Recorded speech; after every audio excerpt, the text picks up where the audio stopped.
I am somebody who doesn't plan, and I don't believe in planning. Watching this video come together has been nothing short of a miracle. The words that are being said, the stuff that... Hello, everybody. This is Ryan over at High Carb Generator. Welcome to my channel. Today, I wanted to talk about why you're not losing weight, the truth about weight loss. We'll see where this goes, right? This is actually stemming from a comment that I got that actually turned into like kind of like a thread.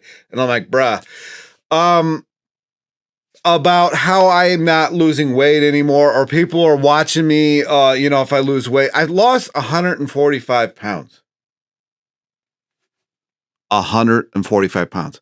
I don't know how that's not enough weight loss for you to realize that this works. I'll put pictures up here.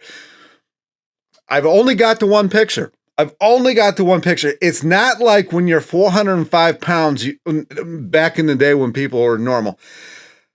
Back in the day, when people... Anyway, when you're 405 pounds, you don't exactly go to photo shoots. You don't exactly... I know what I'm going to do today. I'm going to go to a photo shoot. I'm going to shoot. I just put that wide angle lens on there so you can get all of me. Photo shoot. You don't do this stuff. So I have one picture of myself from back in the day, and I have a picture of myself from when I was very high carb like I am now, mostly raw, and I was riding bike a lot. Now, it has occurred to me that the reason that I lost so much weight in 2016 is because of how many hills I was able to climb. So the reason that I got this comment is because you're not seeing all of this change. Now, if I started this channel when I was 405, it was so quick. It came off. It was crazy. I actually had this woman... I was working at this furniture manufacturer named Knoll. If you've watched a Hollywood movie, you've seen a Knoll furniture. It's in every single one. I worked at this place, right? And I worked with this woman who used to come up to me every day, and she's like, I swear you're losing like a pound a day. And I said, I think I am. I don't have a scale that can actually handle my girth, but I'm almost positive that I'm losing like a pound a day. I can feel it. I can feel the energy. And I was 100% raw. 100% raw. And it was wonderful. It was absolutely wonderful. And then one day I had a lapse. I was out of work. I was out actually in Cleveland visiting my parents, and I had no money really. And my dad offered me, I have never told this story before. My dad offered me nuggets from Chick-fil-A. And I was a year and a half into raw. I was really hungry, and I'm like, sounds good. So that's the one lapse that I had when I was, since I've been vegan. I had those, but it took me off of raw, and I started thinking, you got to be able to have cooked food in this. And this is actually the journey that I have been on. And I started adding in cooked food. Not Chick-fil-A anymore, but I started adding in cooked food because it was a lot more affordable. Rice is a lot cheaper than fruit. It just is. Or potatoes. And potatoes actually was my mainstay. I used to make a lot of potato fries, not in the fryer. I used to make a lot of cut them up and then put them on a sheet tray and just bake them and then eat. And if you're still hungry, cut up more, put them on a sheet tray. I don't like the way potatoes taste when they have been reheated in the microwave. So I just make what I think I'm going to eat. And then if I need to make more, then I just make more. I don't really like to heat up potatoes or rice or anything really. And that is my journey. This video, like the last one, is not taking a path that I thought it was going to. But I wanted to get this information out there because, and I'm also actually going to pull in McDougall if I can find the video that I'm thinking of. And I'm also going to pull up Dr. Doug Lisle if I can find the video that I'm thinking of, because this video is really good. I've tried to find this video many times, so I don't know if it's still on the YouTube or not, because it's very hard to find, but he talks about raw food. It's very rare. He doesn't do it a lot, but a Hollywood actor asked him, they needed to fill a role for a movie, and they needed to lose weight as quickly as possible. And he told them to go raw vegan. That would shed the weight as fast as you humanly possibly could. And I can attest to that. So the people who are really struggling, the people who don't want to let, nature take its course, and the people who don't want to take the time that it takes to get your hormones rebalanced and everything and eating cooked food, go raw vegan. You will lose the weight so quickly. It's not even funny. Eat enough food though. Because if you starve yourself, you're going to screw your thyroid. But the problem that you're going to run into, and the problem that I ran into, is you think about starch all day because you can't find enough calories. Now, if you're somebody who lives in an area, like especially on the East Coast or West Coast, if you're in America, you're going to find a lot more fruit than you are in the middle of the country like I am. Now, I'm not far off from the East Coast. I'm 6 hours. So I can still find a lot of the stuff that I want to find. But once you start really getting in the dead middle of the country or just different countries, you're going to have a really hard time. So you're going to have to add sugar into this. But you are going to lose weight so quick. The problem is nobody else is doing it. So if you want to function in a normal capacity, as normal capacity as you can possibly function in this country, you are really going to have to learn how to get your body to really love starches. And that is the journey that I'm on now. 7:16, it's probably not going to be that much when you watch this, into this. I feel like I need to explain myself because people watch this stuff now. Quite a few people watch this stuff now, and they're like, "Oh, this asshole's not losing any weight." Blah blah blah. It doesn't work. But I can feel it in my neck. I can see it in my eyes. I can feel my skin. It's different. If you're going to want to add cooked food in, which most people are going to want to do, it is going to take you a longer time. The reason is, in my mind, is raw food doesn't use as many as much hormones. It doesn't even use insulin to digest. So that is right off the bat going to help you. And now this is where Durianrider and Life Regenerator kind of meet. I'm kind of like that guy, right? I'm a woo-woo over here, but I'm a sugar fan over here. There are channels in your body. There are channels that you've got to clear out in your body, and it clears out so much better because there's a lot of mucus involved. There's a lot of dead tissue involved. There's a lot of rejuvenation needed. And cooked food is not as good at that, anywhere near as good at that as raw food is. The reason in my mind is raw food doesn't cause inflammation of any kind. If you are raw for probably 3 or 4 days, you're going to notice you have no inflammation anymore. There's no phlegm. There's none of that, right? None of it. Unless you're really bad, then it might take a while. There's none of that. And the food digests itself, basically. You eat it and it just comes out, and there you go. And I feel like this point right now is a good point. If I can find the Doug Lisle video, I'm going to put it right here. I don't know if somebody had to take it down.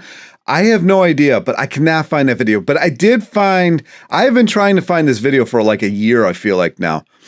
I just can't seem to. I usually am pretty good at finding these videos, but that one, anyway. So I got this. Boat floating on a calm lake, and it's floating 1 foot under the water. Plateau so many times, and this could happen many weeks or months down the road. But when people hit a plateau, they generally get discouraged and they bail on that. So do you have any thoughts or advice on what happens when these people get discouraged or hit a plateau? Right. The issue is that this is a very interesting principle that once you grasp it, it sort of puts you in control of understanding what's happening. People need to understand the concept of an equilibrium. So let me give you an example. If you have a boat floating on a calm lake, and it's floating 1 foot under the water, the hull, a little tiny sabot kind of a boat, and then you step in that sabot and you lie down, then your extra weight pushes the boat down further in the water, and now we're 18 inches below the water line. And then you get out of the boat, and then it goes back to a foot under the water. And then you had some big old jugs of water in the boat, and you take those out, and now it goes above, rises further in the water, and now it's only 8 inches deep in the water. In other words, it's going back and forth where it stands relative to the water line, dependent upon the gravitational forces that are involved in the boat. Now, that's exactly what your weight is doing. Your weight is simply moving around. It's moving towards an equilibrium, and then it'll hit an equilibrium. When you step in the boat, it's actually in disequilibrium for a few minutes as the boat now is bumping up and down in the water, as the dynamics of that situation are not stable. As soon as you settle down, now you're down 18 inches in the water and it's stable. Your weight is essentially a math problem that involves a very few variables. One of them is your genetics. The second is how much exercise. I think that's the biggest one, is genetics. Some of us can just eat whatever the hell we want to. Well, not us. I'm not including myself in that, but others can. Exercise that you're doing. And the third is the content of your diet. And all of them are actually important, but the most important are your genetics and the content of your diet. Exercise is a third variable in this that is 100% agree. It's weird. I usually film this stuff in reverse order, but I do talk about exercise in the video. Not as significant, but it does exist. Now, so we could have a person who, let's suppose that they're eating a conventional American diet and they're 40 years old and they're 50 pounds overweight. And what they hear is, they've gone on diets before where they try to restrict their calories for a while and push themselves away from the table, and they walk around the block and they lose 6 pounds. And then they give up, and as soon as they stop doing this, they go back to their 40 pounds overweight. And they say, well, that's my set point, okay? And that's what people believe, that's my set point. That is not a set point. There is actually no such thing as a set point. That's weird, because McDougall says there is.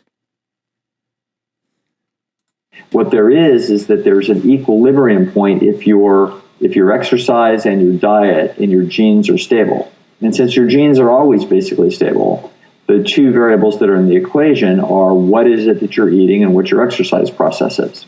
So let me give you an example. A man came to me up at a lecture, he and his wife. They were in their 70s. And he came up and he told me a story. And he was about 5'8", about 160 pounds. And he said, I used to be 380 pounds, which to me was unbelievable that was true. And his wife is sitting there nodding her head and smiling. And most people don't believe that I was 405. Not that I'm small now, but most people don't believe it. He did was he went on the McDougall program. And so at 380 pounds, he went on the McDougall program. And over the next MWL year, he lost about 100 pounds. So he lost about 2 pounds a week, which means we knew that he was really doing it. And then he hit, quote, a plateau.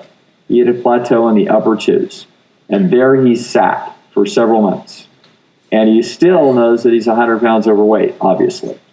And so he called John McDougall and he said, I'm 100 pounds overweight and I'm doing your program perfectly. What's the deal? And McDougall says, are you doing any exercise? And he says, no. And McDougall said, walk around the block once a day. Okay? So the man genetically could not get away with no exercise. He needed to actually walk around his block once a day, which he then did. And in the next year, he lost 120 pounds. So now he did hit a set point, quote, he hit biological optimum at about 160 pounds. And that's where you will sit. And in this case, at an appropriate level exercise for him and an appropriate diet for humans, and the problem is solved. Now, had he only walked around the block halfway, he might have wound up at 225 pounds. There are an infinite number of combinations that he could have hit 243 pounds. He could have put a. All right, I think that's good enough for this. Actually, you know what? I try to do this as much as I can. Sorry, I'm shouting. I can see the little equalizer down there going crazy. I'm gonna link these videos down below because he actually goes into the talk a lot more in this. I'm 509 in. I don't want to take up too much of your time. I cut my hand yesterday. It's depressing. Anyway, and we're back. So that being said, when you eat cooked food, it does take a lot more of your body's time. And so when you don't have that amount of time going into your digestion, your body has time to start healing other areas. Like let's say 60% of your energy is spent on digesting cooked food. Well, probably 10% of your energy is spent on digesting raw food. That's like 90% of your energy for other things, and it can start healing. Now, you're going to heal on a starch-based diet. It's just going to take longer. And that is what you're seeing in me. And that is what you're going to see in yourself. I lost 145 pounds. If that's not enough for you, I don't know what to say. It happened quickly. You're going to hit a point where you're going to hit kind of a plateau. And if I can find it again, I'm going to put the McDougall video here. All right. Now, I know I've heard McDougall talk about Dr. John McDougall. I got corrected by somebody in an email the other day. McDougall talk about what he's going to talk about here. So I found this one. He's actually talked about this lately in quite a few videos. I don't need to replay it over and over again. I mean, so here we go. Yeah. And they'll get down to the last 20 or 30 pounds. Yeah. And they'll say, I just can't lose it. And I give them some flimsy excuses like if you exercise more or you follow the maximum weight loss program more. Also, they're carrying around a lot of muscle and a lot of skin. They are. You know, what do you effectively tell people? Because they want to get down that last 20 pounds. Yeah. And somehow my offerings fall short for them. And I would like some guidance. Well, the first thing I would say is you can try the measuring technique, okay, and say make sure that they're actually getting as many calories I don't buy that in as you want. Right. Not at all, because I've done that. I did the maximum weight loss. Not going to complain about it anymore. Yeah, it might work for somebody. I don't know. But I gained weight like you wouldn't believe on MWL. Second thing is that exercise is critically important for health. And I think part of my patient X's success has been his faithful dedication to daily exercise in substantial amounts every day. But it's a paradox, but exercise to lose weight does not work. Exercise to improve health, very helpful. 100%. Exercise to lose weight has a short-term effect, but as you become adapted to your exercise, your body becomes more efficient. You need fewer calories. I am somebody who doesn't plan, and I don't believe in planning.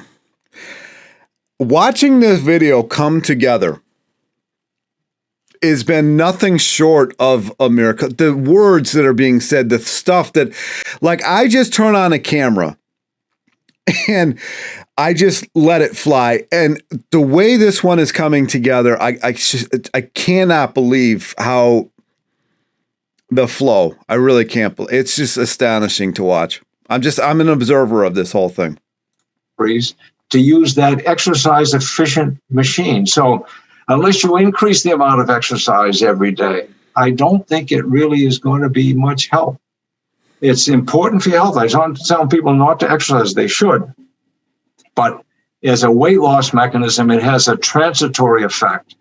So my guess is if they're at that low level, you have to look and see what the calorie balance in. Don't buy it. I'm sorry. I've been there. Not discrediting this guy because he's helped a lot of people. But I think if you took their hormone levels, I think they'd be pretty tanked. Not hating. Really not. I'm going to play another one. Maybe. We'll see. Actually, let's play this. See what he says.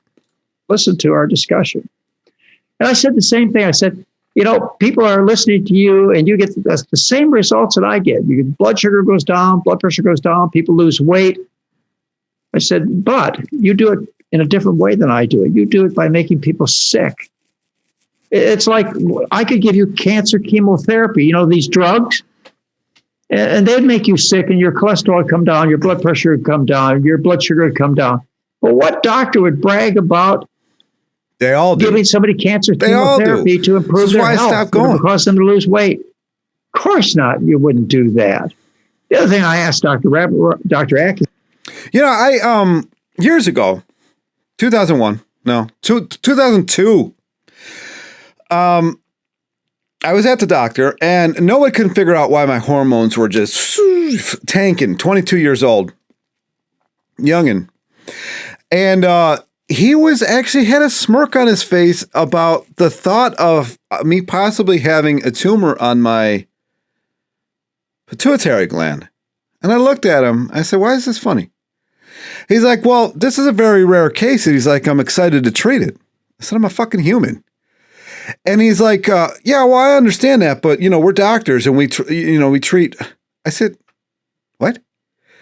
Yes, I might only be 22, but I said, "This sounds ridiculous." And I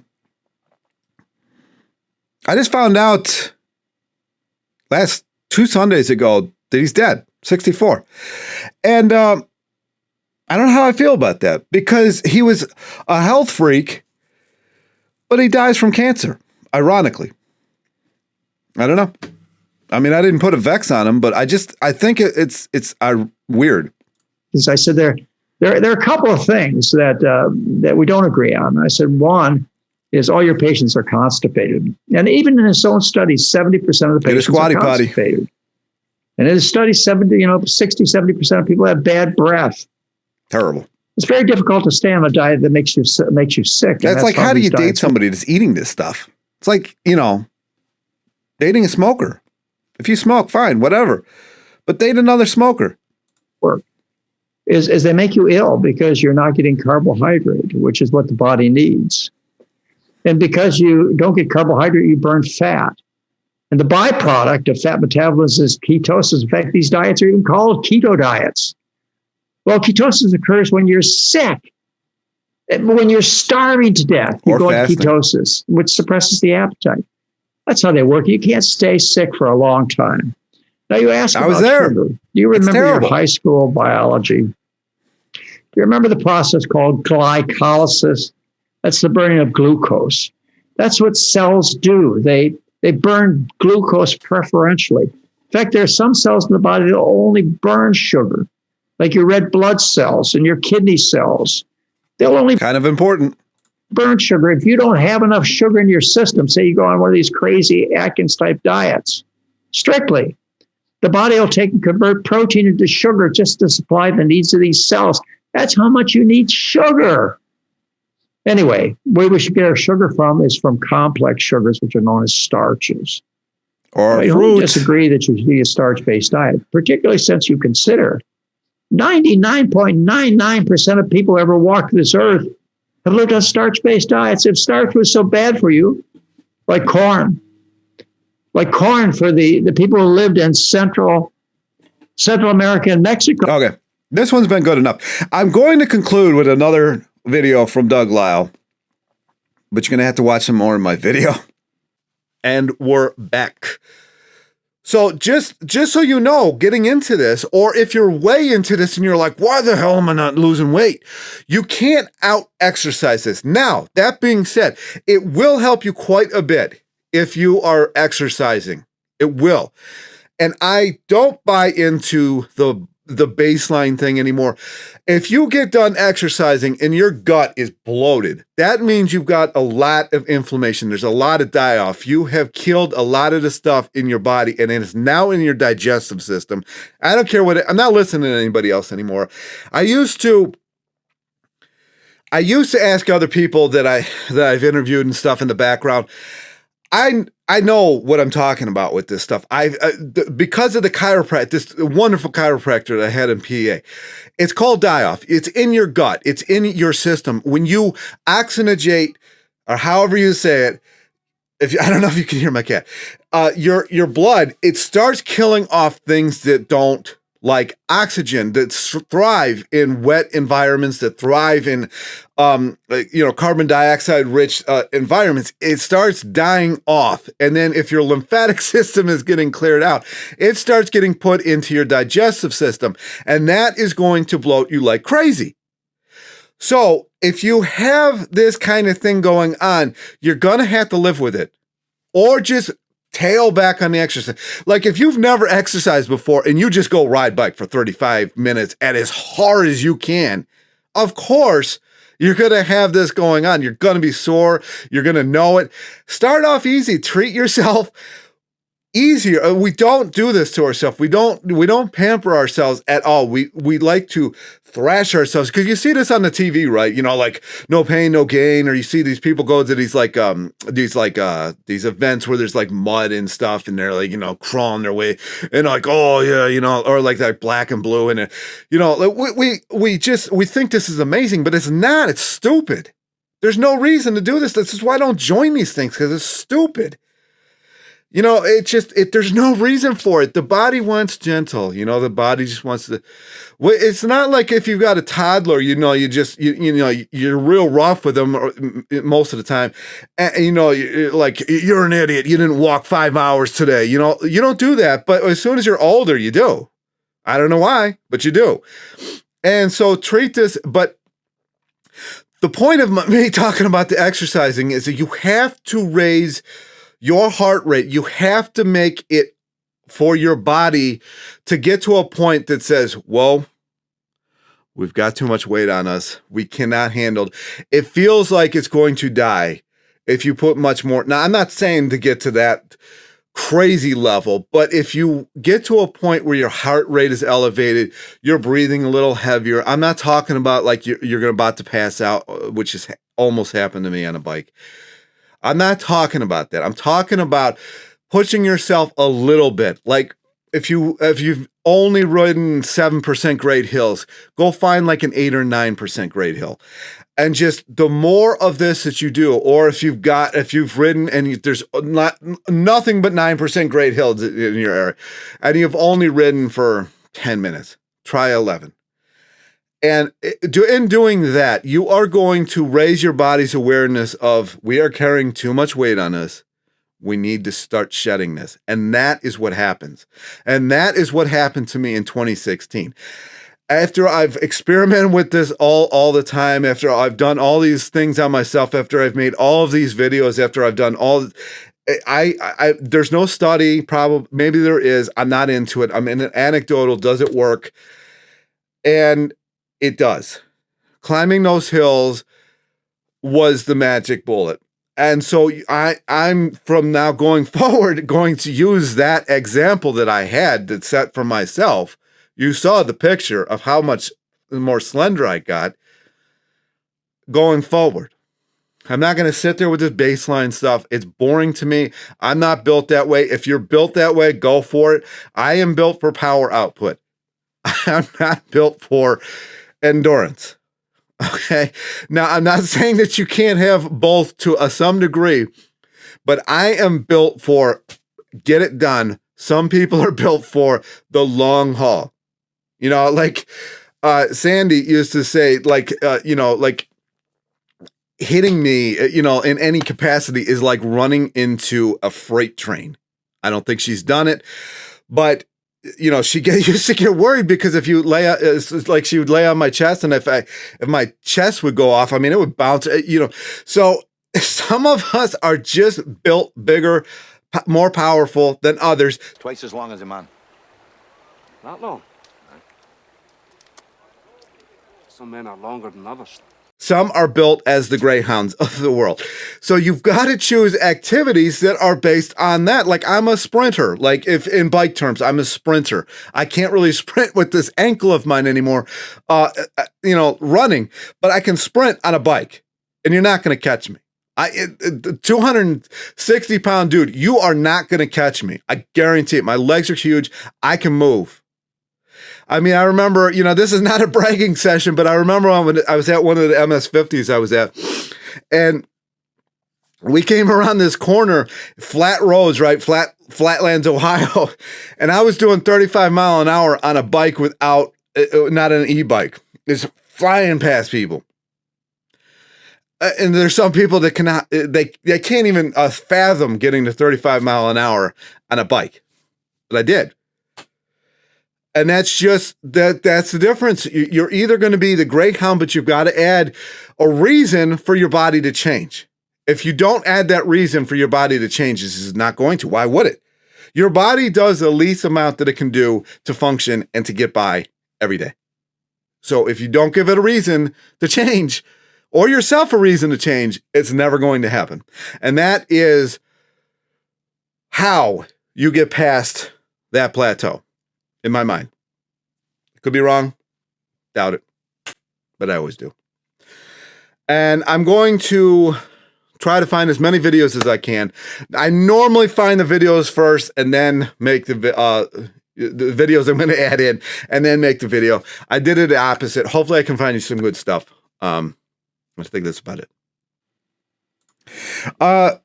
Dr. Doug Lisle, by the way, does not agree with Starvation Nation at all. He's actually really good to watch. I'm probably going to start reviewing some of his videos a little bit more. Hopefully, maybe I'll get some of these people on this channel. So many years at the McDougall program, so many years at True North, and so many other places that you've worked in. Have you ever encountered a person that really did follow what you just explained, a very good way of eating, but dieters are liars. There was an underlying condition, like maybe hypothyroidism, or maybe some kind of hormonal thing that they really needed to have checked, and in order to... I would imagine it's a lot more people than you would think, but what do I know? Continue losing weight, and not because they weren't losing any, and they really were following a clean diet. Yeah, I only had one person that in 30 years that clearly was the genetic outlier. So this was a beautiful young lady, very smart, very beautiful, walked through my door, 5'4" and 360 pounds. It's a lot of pushing. And, and obviously the family tree betrayed this way outlying genes. And this young lady then started to eat a very disciplined McDougall maximum weight loss diet, and got down to about 240 pounds. So that's where it stopped. That's where she reached equilibrium. Then an unusual person decided that she would then at that point measure out her starches very, very fastidiously. So she was aiming to... I just don't think that's a good idea. Having been there. To undereat by a couple hundred calories a day, knowing full well that she's still walking around with an extra 80 pounds on her. And so she fastidiously then did this and got all the way down to 160 pounds, which was, you're talking about incredible, diligent self-discipline over a couple of years. And then finally, actually, even at 5'4", 160, she could tell that she was still substantially overweight, because you could finally start to see the underlying genetic structure, and you start realizing, well, actually, ideal would be 125. Okay, and at that point, as one can imagine, on such an odyssey like this, she was like, "The hell with this." and how could anyone on earth argue with this reaction? So so she tossed the whole thing, and I think went back to essentially a healthy-ish McDougall thing, and wound up at 250 pounds and said, such as life. Okay, fair enough. So I have witnessed, I don't need to take anybody's word for it. In other words, anybody that tells me, oh no, I do everything perfectly. I've had a lot of people like that then later on told me that they didn't do it perfectly. And that when Reese's peanut butter cups, bro. they really pinned their ears back, they started losing a bunch of weight. So I had one of those that came good maybe after 15 years. So I think I was probably working with a young woman in the early 2000s and swore up and down, and I was deeply suspicious. I'm always deeply suspicious because Don't trust anybody, I guess. have exactly one exception. I work at a place that has between the McDougall and True North probably went through 1,500 patients a year. So for 20 years, that's 30,000 people. I've seen an awful lot of stories, and I've seen an awful lot of change. And so I'm not saying that these outlying conditions might be as common as 1 in 1,000, but they're not as common as 1 in 100. So almost anybody that I'm talking to that thinks that they're one of those people, you are not. So I did see the 1 in 30,000. I saw it with my own eyes, and I watched and worked with this young lady for years. And so I actually witnessed extraordinary changes that took place very, very subtly as a result of daily incredible diligence. Okay? So I saw that there was a genetic limit to that nervous system. And quite frankly, that's a nervous system that was clearly designed with enough genes to survive a tremendous famine, which is undoubtedly where those genes came from. It's crazy. Anyways, I'm going to return back to the other video. This has been interesting. I doubt many people who are watching are actually genetically. It's genetically impossible for you to lose weight, but you might have to change things up. Anyways, I think that's it. Any comments, questions down below? And again, don't sit on the sideline. Don't watch me. I don't know where I'm going to go. I'm probably fine at 250, 240. I'm bigger than most people, right? Don't sit on the sidelines and say, well, I hope it works for him. I lost 145 pounds. Don't sit on the sideline. Nobody remembers the backup quarterback. Be the quarterback of your life.